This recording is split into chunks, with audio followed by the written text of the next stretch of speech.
당신이 정말로 부자가 되고 그 재산을 유지하고 싶다면 반드시 금융 지식을 먼저 알아야 한다. 다시 한번 강조해도 부족함이 없겠다. 단어와 숫자에 대한 의미를 아주 정확하게 이해해야 하는 것이다.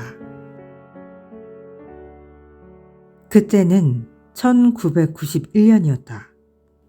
피닉스의 부동산 시장은 엉망이었다. 사람들은 모두 집을 팔았다. 내가 그 친구에게 뮤추얼 펀드에 있는 돈의 일부로 집을 하나 사도록 권유했다.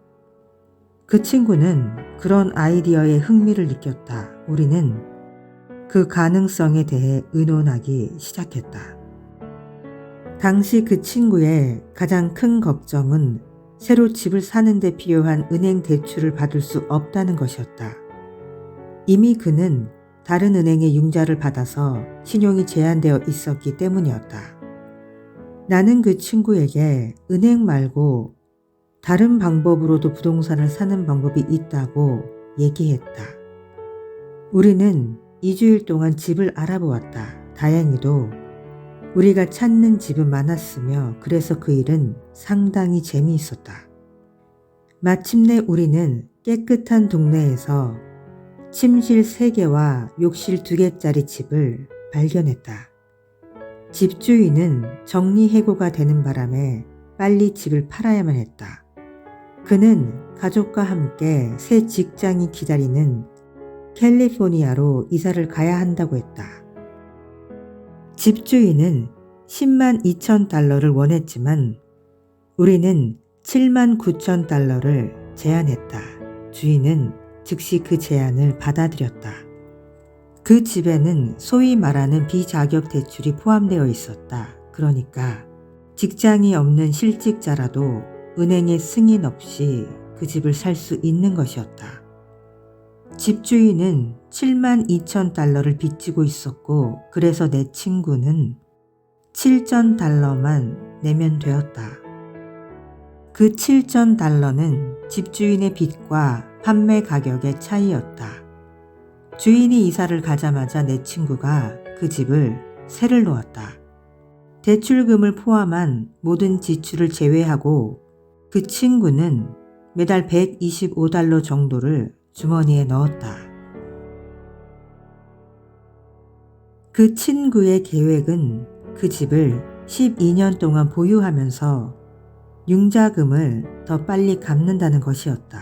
그러니까 125달러의 월세로 매달 원금을 갚는다는 것이었다. 우리는 함께 계산해 보았다.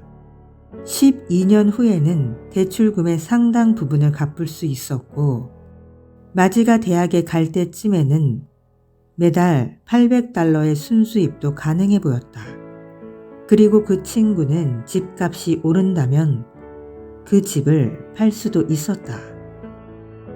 1994년 피닉스의 부동산 시장이 갑자기 변하기 시작했다. 그 친구는 그 집에 살면서 그 집을 좋아하게 된 임차인으로부터 그 집을 15만 6천 달러에 사겠다는 제안을 받았다. 이번에도 그 친구는 내 생각을 물었다. 나는 당연히 팔라고 얘기했다. 갑자기 그 친구에게는 활용할 수 있는 8만 달러의 여윳돈이 생겼다. 나는 텍사스 오스틴에 있는 친구에게 전화를 걸었다. 세금이 공제된 그 친구의 돈을 그녀가 만들고 있던 미니 창고 합자 회사에 투자할 수 있도록 부탁했다. 그 친구는 3개월 만에 매월 1,000달러 가량의 수표를 받기 시작했고 그 돈을 다시 뮤추얼 펀드에 넣어서 전보다 훨씬 더 빠르게 자녀들의 대학 학비를 마련했다. 1996년이 되었다. 그 미니 창고가 팔렸다. 내 친구는 거의 33만 달러의 수표를 받게 되었다. 그 돈은 다시 새로운 사업에 투자되었으며 이제는 그곳에서 매월 3,000달러 이상의 수입이 나온다. 그 돈은 다시 아이들 대학 학비로 들어가고 있다. 그 친구는 이제 자신의 목표인 40만 달러가 쉽게 달성될 수 있다고 확신하고 있다. 그리고 이 모든 것은 겨우 7천 달러와 약간의 금융지능으로 시작된 것이다. 앞으로 그 친구의 아이들은 자신들이 원하는 교육을 자유롭게 받을 수 있게 될 것이다. 그리고 그 친구는 C라는 회사에 투자된 종잣돈으로 자신의 은퇴 준비까지 할 것이다. 이 성공적인 투자 전략 때문에 그 친구는 일찍 은퇴할 수 있을 것이다. 돈은 아이디어에 불과하다. 생각하라. 그러면 부자가 되리라. 라는 멋진 책이 있다. 그 책의 제목은 아주 열심히 일해서 부자가 되라가 아니다. 돈이 당신을 위해 열심히 일하게 만드는 법을 배워야 한다. 단어와 숫자에 대한 무지가 돈 문제를 일으키는 원인이다. 사람들이 재정적 어려움을 겪을 때는 숫자건 아니면 단어건 그들이 이해하지 못하는 것이 있다. 자세히 보면 무언가 잘못 이해되는 것이 있다는 뜻이다. 부자가 부자인 것은 돈 문제로 고생하는 사람들보다 다른 분야에서 훨씬 더 많은 것을 알기 때문이다. 따라서 부자가 되고 그 재산을 유지하고 싶다면 반드시 금융 지식을 알아야 한다. 단어와 숫자 모두를 정확히 알아야 하는 것이다. 다시 한번 강조해도 부족함이 없겠다. 단어와 숫자에 대한 의미를 아주 정확하게 이해해야 하는 것이다.